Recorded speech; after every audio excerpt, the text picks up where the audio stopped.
Hello and welcome to another brand new episode of Beat the Experts. Alongside Rob Longo this week, I'm Andrew Chiappesi.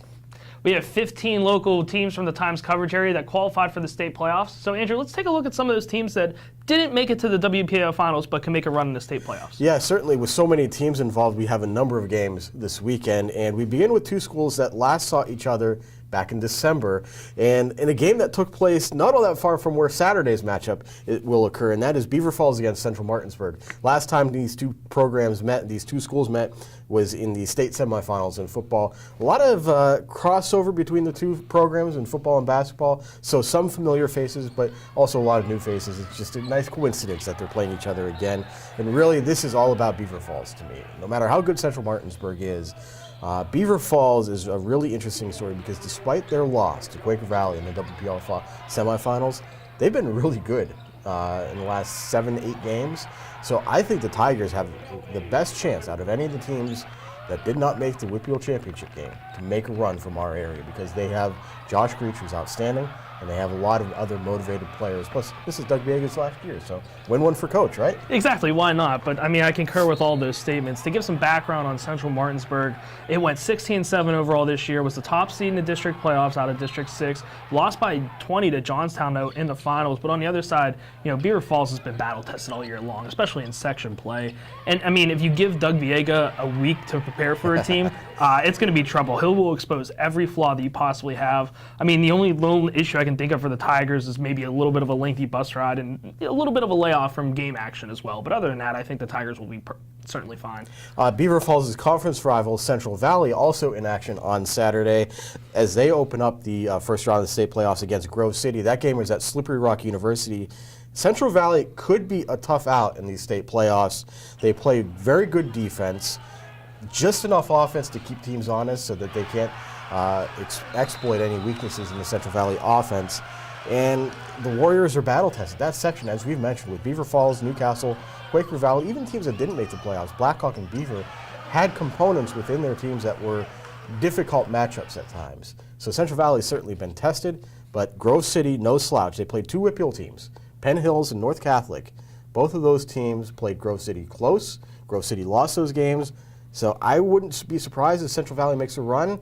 It makes a little bit of noise here, but Grove City is going to be a tough out on Saturday. Stole my thunder a little bit. I was going to say 2 of Grove City's 5 losses came to WPIAL teams. So Grove City's familiar with maybe the little bit of different style that District 7 plays. This game to me comes down to guard play. I mean, can Michael Simmons and Parker Hudson get it done for the Warriors? They're a pretty good backcourt. Josh Klein definitely helps his course, too, with all that size in the middle with that wide body. He's able to block shots. He's able to alter them as well. I mean, not only that, but he gets in some people's heads, too. I mean, you go down the lane once, you get swatted by a guy that's 6'6". It kind of changes your mindset the rest of the game. But, I mean, Klein's also really good, too. He's able to run the floor very well. He gets involved on offense. He's able to grab offensive boards, and he stays out of foul trouble, which is a big key for a big man like Josh Klein. So, I mean, I think Central Valley will be perfectly okay in this one as well. On the girls' side, Olsh opens up the Class 2A state playoffs against Reynolds on Friday, another District 10 team facing one of our local teams. So the Chargers are a really interesting story. No seniors, just 2 juniors on the team, and so they're exceptionally young, but the program itself has a lot of experience because they've been through the playoffs so many times. They had a great team last year, and they've been very good this year. 3 of their 6 losses, though, came to one team, that's Chartiers Houston, the phenomenal team in their section. Olsh should be a heavy favorite against Reynolds. They were the Cinderella runner-up in that district.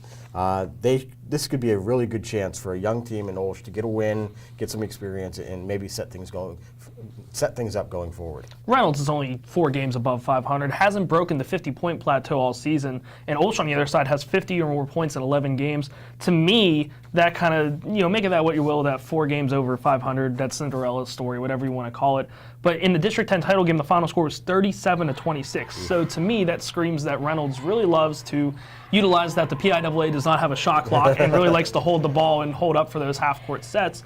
And Olsh on the other side really likes to get up and down the court, utilize that full-court press. So, I mean, if Olsh is able to dictate the style and the pace of this game, there's no question about the Chargers. Finally, another team that was expected to go a little bit of a rebuild this year, just like Olsh, and that is the Riverside girls. They lost a lot from last year, including star guard Katie Stang. Several of the seniors on this year's team have been key, but the real story has been Marley and Sydney Wolf, the junior and freshman daughters of Coach John Wolf. They've been outstanding for this team. They've been a spark. It will not be easy on Saturday because they have to play Northeast out of District 10, the 3A champion, the Great Pickers. Yes, the Great Pickers. They're an outstanding basketball team. They've been battle tested. They come from the same region as Villa Maria Academy and Mercyhurst Prep, two of the better teams in this side of the state year in and year out when it comes to girls basketball. They've played those two teams 4 times this year. Northeast is not going to be easy for Riverside, but it's really nice to see the Panthers have overcome the graduation losses and are back in the state playoffs once again. This is probably the worst draw out of any of our teams here, facing that District 10 champion.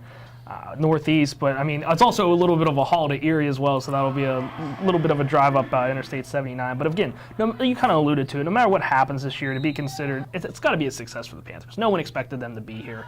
I mean, only one returning starter coming into this season. No matter what happens, though, this season can be considered a success for Riverside. Nobody really expected them to be here. Only one returning starter coming back from last year's team. So no matter what happens on Saturday, I mean, it has to be a success for the Panthers this year. And even if they don't win, they get set up really well for next year. Well, that does it for this week's episode of Beat the Experts. You can keep track of all of these games this weekend on timesonline.com. And of course, check back at timesonline.com Thursday at noon for the latest edition of Game On the Record. So for Rob Longo, I'm Andrew Chiappese. Mike will be back next week, and we'll see you then.